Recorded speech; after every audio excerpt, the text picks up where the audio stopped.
Hello guys, thank you here. Today we are going to be checking out the Hard Runner build. So without further ado, let's get started. So the first part of this build would be the mobility module. So for the mobility module, I will be running the Falcon legs, as you can see here. The Valve headset, as you can see here. The Valve hanger, as you can see here. The Epona thrusters, as you can see here. The Tridus, as you can see here. The Gladius as for our assault rifle, as you can see. The Kanihiga for our secondary. The Gunhears for our right arm back weapon. And the Cetus as our left arm back weapon. So without further ado, let's go ahead and take this out for a spin. So we're here in the water treatment levels. So the whole reason why I decided to come here is to basically show off all you can do with the Hard Runner build. And the whole purpose of this build is to basically give you a way to actually speed run through the world of Hard without having to do too much fighting or anything like that. So the main tactic you want to use with this build is you want to use your Trash Utility module to actually slip behind enemies. So let's go ahead and find some enemies to test this out on. So ideally, you want to actually activate your invisibility when you're about to come against enemies and basically just try to run past them as such. So yeah, that's essentially the entire tactic of this build. Just pop off your Tridus and just run past your enemies, or run past enemies. Mind you. And just in case if you get spotted, you do have the Gladius that can defend you, but if you want to switch out the Gladius for the Kalad Bog, feel free to if you need just a little bit more extra firepower, but ideally you should be using the Kanihiga to deal with shielded enemies. But anywho, let's keep going around a little bit. This might not be a long video, by the way. If anything, this might be a short video. But anywho, ideally you want to use your Kanihiga just to regain some BP if needed. But you always use your Gladius just in case that you need to give yourself some more firepower. But you're not limited to your Gladius. You also have your missiles as well, and your missiles in particular are supposed to be used against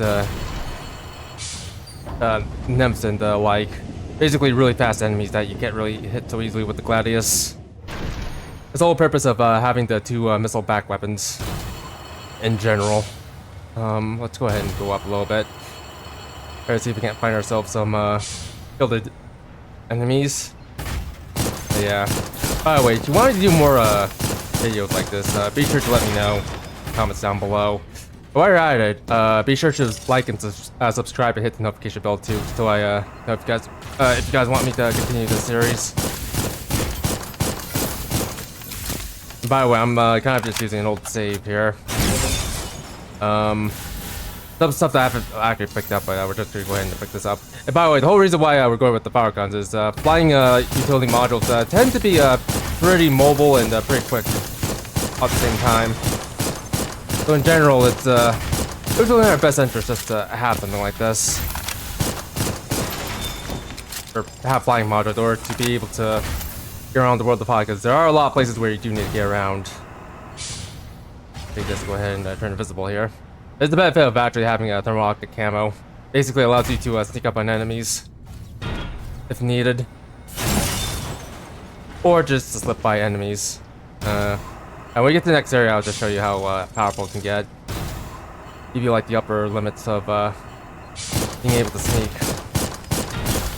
As soon as my optical camouflage basically regens. By the way, whenever to get the Tridus, you basically get right after the Royal Guard battle.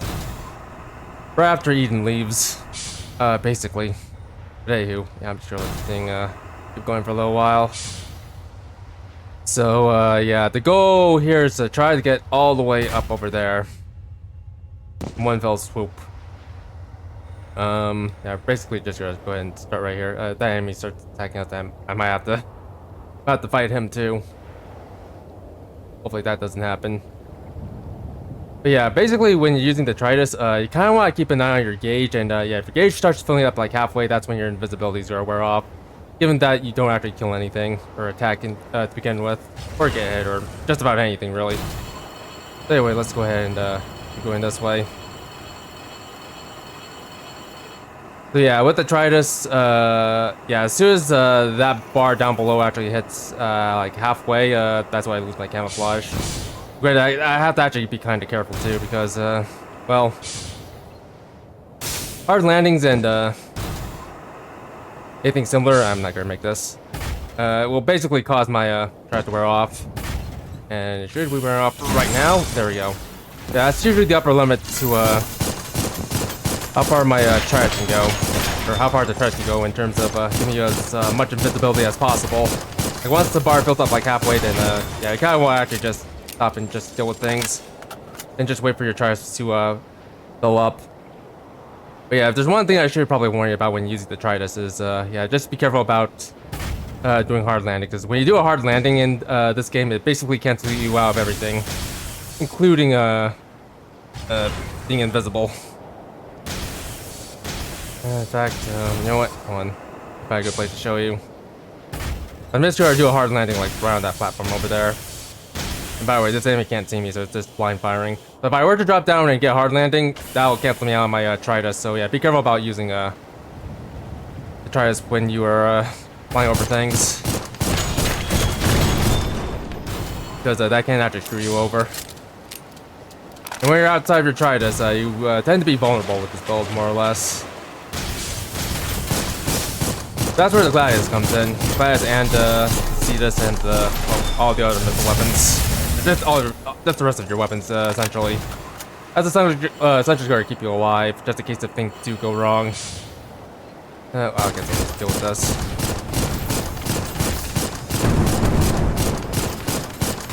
But yeah, when you're actually in situations like this, like the one I'm in, it's a good idea not to use the Tritus.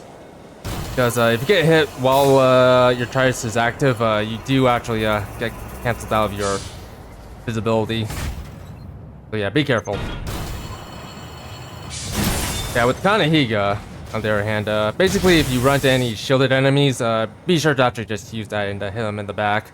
If your Kanehiga does actually eat through shields, which is pretty nice, pretty nice. In fact, just to demonstrate, we'll just find another shielded enemy down below. Okay, I'll just activate my Tritus this time. Okay, that enemy's kind of locked onto me, but I shouldn't be too worried.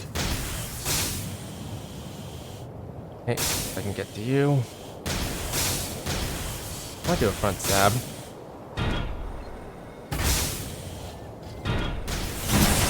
As you can see, that basically killed him in one hit because it cut through his shield.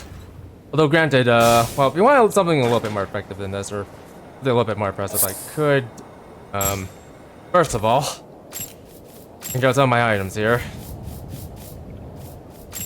That, and let me head back to base. So again, if you're wondering, I'm basically just using valves as well, and the whole point of me equipping valves is just to give myself a little bit more armor. I don't have to worry about getting hurt too much. I decided to go with the Epinut for thrusters as well, because the Epinut thrusters are supposed to help you with well, just mobility in general. Although granted, you could replace this with some other thrusters, as long as you're able to actually equip it. If anything, there is like one item I pick up on. It's not this. Where was it again? Oh yes, the Furs. I feel free to replace the Epinut thrusters with third thrusters. Third thrusters. Is it third thrusters? Third thrusters. Sorry, those two words are so close to each other, but anywho. Okay, let's try this enemy. These are like the most stickiest enemies you can actually go up against in this game. The defensive nymphs. I'll let you show you what I mean when the Kanehiga is able to actually cut through a shield. So let me go ahead and back attack you. And as you can see, this left their shield relatively intact, but it did a lot of damage to her health. So yeah, that's a nice thing about the Kanehigas. Why I recommend using these. Again, if you want just a little bit more firepower, you could go with the Kaladabog, but be careful about using the Kaladabog, because that basically only has like 6 shots. In general, not too many shots here and there. But yes. So anywho, yeah, again, the reason why I decided to use like the flying modules is, well, just to give you again more mobility in the event you need to actually fly around and such, which is actually pretty nice. And quite frankly, these the power cons, the flying mobility module, tend to complement the pistol pods quite well. Especially if you need to actually fight really quick enemies. Fortunately, there's not that many enemies that are pretty quick in this area. I ended up taking out all of them. Well, granted, well, there is one area where we could check out some enemies where they can try to be a little bit more quick.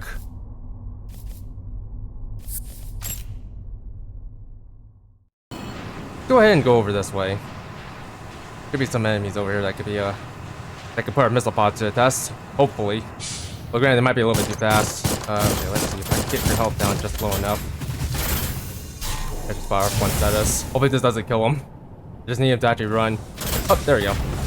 And the one thing you gotta be careful about with the status is it tends to move around quite a bit. So yeah, just be careful about that. And he tries to slow down.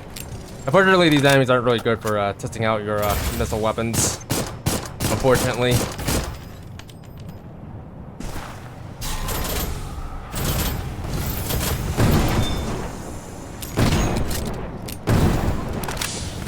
It does some damage here and there. Or rather, quite a bit of damage. But anywho, go ahead and move on back. But yeah. So anywho, yeah, there's not much else to say about this build, other than the fact that the main strategy you want to use for this build is to basically just turn invisible and try to just slip past enemies. That's the whole reason why it's called the Hard Runner build. You're supposed to run around hard with this build without having to actually fire off a shot. But if you do need to fire off a shot, then well, it's a good thing you have other weapons on you and mobility as well. Not to mention you tend to be quite a bit tanky with this build as well. And there's one thing I did forget to show off too. I'll let you go over here. I'll show you Tuned Humanoid. So yeah, with this setup, I basically decided to put a lot of points into barrier power, a lot of points into EP cap, just to make sure I'm moving around as much as possible. As for lightweight humanoid, you don't really need to put too many points into this. If anything, I decided to just put in 5 points just for the heck of it. As for firearm proficiency and reload tech, you could choose either these or go down melee proficiency. Or if you need the extra cells, you could go into disassembly attack. So yeah, that's basically what I'm going to be using for pretty much all my builds when it comes to Tuned Humanoid. I'm basically going to just use this. So yeah, if you need like a little bit more, well, a little bit more juice for your builds, just you can go ahead and just use what I'm using. The most important skill that I would go for in this build, or just about any build, is EP cap, because you'll never have too much EP recovery and EP.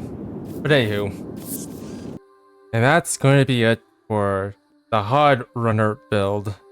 So if you guys want to see more builds in the future, do be sure to like, subscribe, and hit the notification bell, and do let me know in the comments down below whether or not you want me to continue this series. So without further ado, this is going to be Thank You signing off. Bye everyone.